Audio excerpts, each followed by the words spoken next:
So probably the first thing is, what is Manufacturing Day?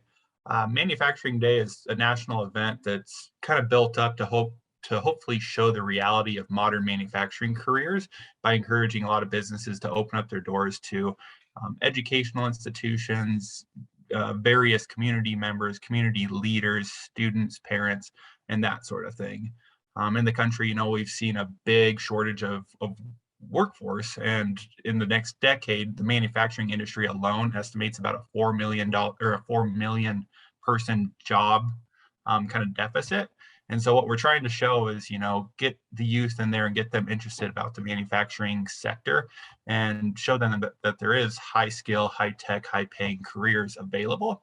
And so what we're hoping to do in Gillette is start out the first year, have a few manufacturers open up their doors to the educational institutions, the youth, students, parents, bring them in and hopefully get them a little bit interested about some of these careers in the future and maybe open some doors for them.